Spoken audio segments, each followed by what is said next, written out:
It's just like an atomic bomb exploded, and everything is gone. Everything is gone.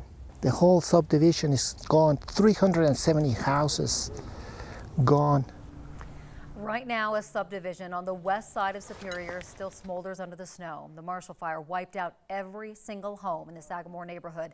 The area is still closed to traffic. Let's break down the destruction. In Superior, 332 houses have been destroyed, 60 damaged. In Louisville, even worse, 553 homes gone, 45 damaged. And in unincorporated Boulder County, 106 destroyed or gone and 22 damaged. Natasha, the loss expands beyond property. There are lives still at stake. Yeah, Corey, so far no confirmed deaths, but the search continues for 2 people reported missing.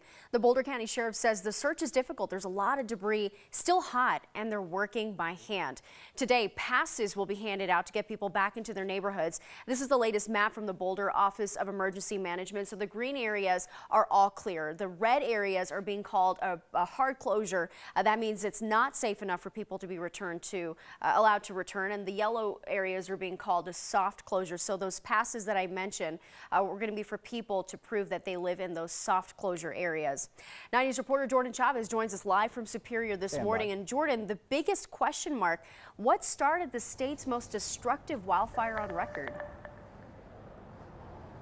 Yeah, that's what a lot of people are wanting to know this morning. You know, there is that one property that we have been talking about over the past few days, and of course they are looking at that, but investigators are also saying they have not eliminated or aren't even honing in on just one thing at this time. Boulder County Sheriff Joe Pelley as well as Governor Jared Polis say they are being very methodical about this entire process because the stakes are just so high right now. Let's show you some of the video as we talk a little bit more about this. Again, as we are told, this investigation could take weeks, maybe even months to learn exactly what ignited this fire. They say what is most important at this time is really making sure they get this right. Now, of course, with nearly 1,000 properties lost, there is a lot of interest in figuring this very thing out, especially as 2 Coloradans, again, sadly presumed dead at this time. Crews are searching through that destruction, like you had mentioned, by hand. They also had a cadaver dog searching for people who might not have been reported missing. They cleared the north side of Louisville, and they're actually now searching the south side of town there.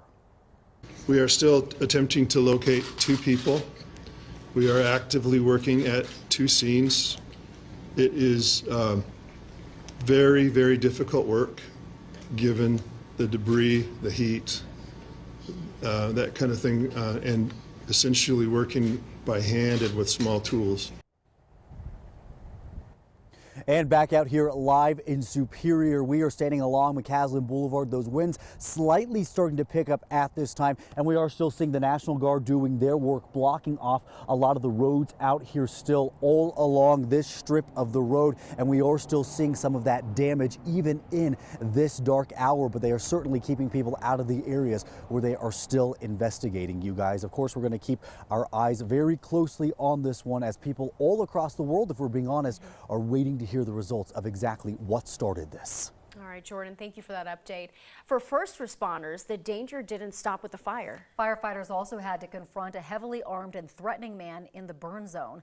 Court documents say Stephen Roach had a loaded AR-15 in his truck along with 2,000 rounds. Firefighters told him to evacuate. He allegedly said, quote, "If you want me out, you'll need to take me out, and I have an AR-15. End quote. A firefighter told investigators he thinks that Rauch may have lost his home in the fire and was distraught. He is in custody for felony menacing. Many lives were uprooted in the last week, and while many pick up the pieces, some are doing so while protecting the community. Dave Hayes, the police chief for Louisville, is one of those Coloradans to lose his home. He only has the clothes he had that night and a second set that his friend brought for him. You got to stand up there and be there for people. That's what we signed up to do. That's what I plan on doing. That's the oath of office I took. And some days it's tough. Hayes says he plans to rebuild in the same spot. He also says one other member of the Louisville Police Department lost a home in that fire. Police officers are guarding checkpoints 24 hours a day while firefighters continue to work in the burn areas. It's a huge effort that's made possible by volunteers helping to support them.